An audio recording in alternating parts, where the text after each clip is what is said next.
பொழுது விடிஞ்சதுல இருந்து பொழுது அடங்குற வரைக்கும் பேசிக்கிட்டே தான் இருக்காங்க. பொறவு பார்த்தா பேப்பர் ஒண்ணு தீங்கானம்ங்க. சரி அப்படி என்ன பேசுனீங்க அப்படின்னு கேட்டோம்னா, நாங்க என்ன பண்றது நீக்கி போட்டாங்க அப்படின்றாங்க. 2026 வரைக்கும் எதிர்க்கட்சி பேசுறதெல்லாம் அவை குறிப்புல இருக்காதுங்க. ஏன்னா அவியலுக்கு என்னங்க, எதிர்க்கட்சி என்ன வேணா பேசுவாங்க.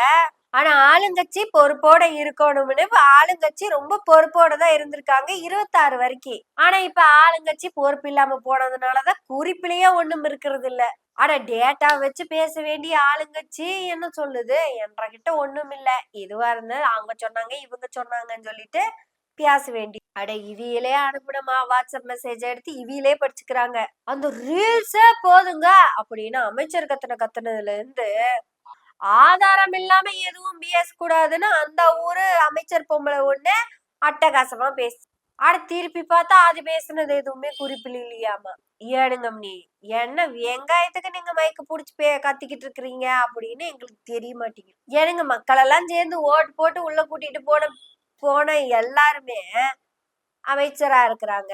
அவங்க பேசுற ஒரு விஷயமே குறிப்பில இல்ல அப்படின்னா, ஆனா இதுல என்ன ஆச்சரியமான விஷயம்னா, தாவேக்கால இன்னும் யாருக்குமே எந்த துறையுமே ஒதுக்கலீங்க. உதாரணத்துக்கு அறநிலைத்துறைன்னு ஒரு துறை இருக்குது இல்லைங்க, அந்த அமைச்சரை எடுத்துக்கிட்டீங்கன்னா அவருக்கு பக்தி இருக்குதுங்க, ஆனா பத்தி இல்லைங்க, பேராகிராஃப் இல்லைங்க. 8 கோடி மக்களால தேர்ந்தெடுக்கப்பட்ட முதல்வர் வந்துட்டு இருக்கிறாருங்க. எதிர்கட்சி தலைவர் அப்படியே உட்கார்ந்துட்டு இருக்கிறாருங்க. மனசுக்கு ரொம்ப கஷ்டமா இருக்குதுங்க. கொஞ்சம் ஏந்திரிக்க சொல்லுங்க. நான் அவரெல்லாம் சாமி மாதிரி தான் பாத்துக்கிட்டு இருக்கிறேன். சாமி வரும்போது நான் இப்படித்தான் எந்திரிச்சு நிப்பானுங்க.